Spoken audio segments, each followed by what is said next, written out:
In this video, I'm going to recap the Monday Night Football game between the Falcons and the Seahawks. We're starting right now.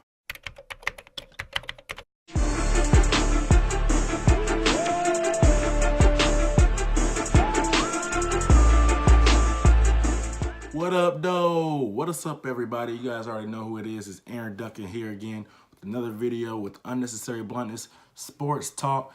You know, this is a show where we might not tell you what you want to hear, but we're definitely going to tell you what you need to hear.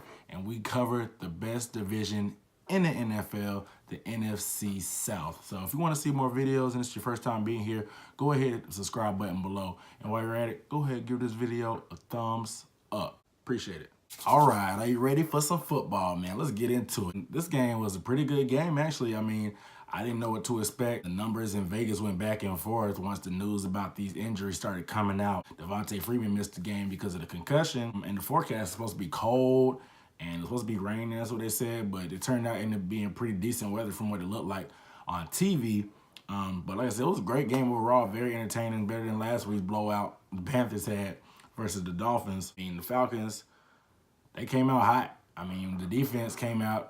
Desmond Trufant with that pick. Defense played fairly decent most of the game. Touchdown and the points they did give up was, of course, had to do with the BS special teams with hella returns by Lockett. And then Roberts wants to fumble another kick to set up the Seahawks. And these are the guys that you can't really give them any help. Russell Wilson's the type of quarterback that he doesn't need help hanging around in these games. And if you want to make mistakes and give them good field position, he's just going to make it making it way easier because they don't have really a running game like that. They tried to. They did okay, but they don't have a running game. Their game is backyard football. Russell Wilson just running around and throwing at anybody that's willing and able to work their way open while he's scrambling around. It made a difference. Like I said, it just set it up and put them in easy scoring scenarios when their offense isn't even really that good. The defense played pretty good from jump. They got those turnovers they were looking for. They got 2 of them at that, and then they even scored points off of it, so that was even beautiful, like, because the offense was rolling, so any points you can get from the defense at this rate is a bonus. And it had to be a big confidence booster for the offense just because even though Seattle is a shell of themselves right now with Richard Sherman being out and Cam Chancellor being out, it still feels good to go on the road to play Seattle, to beat Seattle. I mean, they've beat Seattle the past 2 times they played them. Probably could have been 3 had they caught that pass interference on Julio last year at Seattle, but that's old news. The Seahawks, they just look like, I don't know why they're still, I don't know, people give them so much credit for what they've done 5 years ago, but they pretty much are a shell of themselves. They don't have a running game. Their defense is definitely not as good as it used to be. The fear of the Legion of Boom is gone now. Nobody is scared of them. People can go to Seattle now. The 12s they're loud, but people are used to that, man. It's old news. Everybody knows that they have holes, and everybody knows how to attack them now. And Pete Carroll, oh my God, don't get me started on him. This is the guy that threw the ball in the Super Bowl instead of giving it to Marshawn Lynch. Once again, he was back at it again. He's a rah-rah guy, try to motivate people, but he made dumb decisions like not taking those points before halftime when you're playing a team that you see your defense obviously can't really get consistent stops against.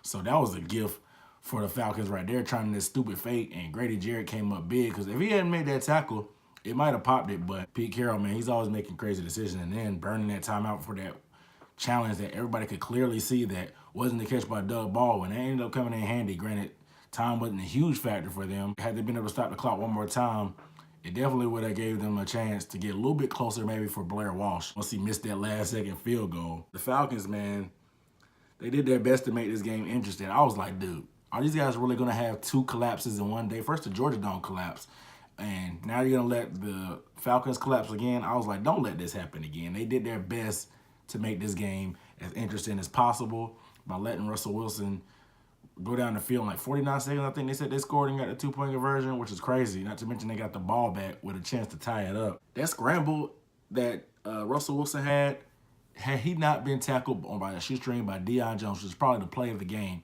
that tackle by Deion Jones, he probably would have got them in the field goal range easily and sent it to overtime. So Deion Jones, man, they had a spy on there. He kind of got lost in the wash.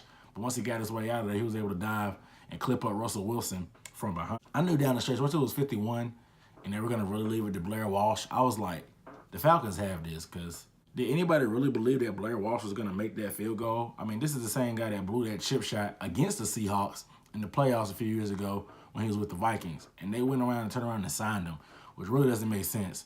And he's made kicks from 50 plus, but it was 51 yards, and he was a yard short. It was actually accurate. I think he was focusing too much on being accurate and not hooking it like he usually does, that he forgot to put some real foot behind it. It's just the way the cookie crumbles. I mean, the Falcons, they keep their playoff hopes alive. They jump into that number 6 seed, keeping pace. Now the NFC South has 3 teams in the playoffs. Like I said, this is the best division in the NFL. I keep telling people, but nobody wants to listen. The quarterbacks, the defenses, the competitiveness, the coaching, like everything is good, man. People don't want to listen, but they're going to find out. I think we get 3 teams in this year. We'll see. It's going to be competitive. Who wins the division? I don't know, but I'm still thinking 3 teams can get in. But the NFC in general is real competitive, so it's going to definitely come down to the home stretch, because the Falcons have a lot of division games left. So we'll see. But you guys let me know what you thought about the game in the comments below. Tell me, do you think the Falcons can make that run to get into the playoffs still? And just let me know what you think, guys. I'm Aaron Duncan signing off for Unnecessary Bluntness. I'm out.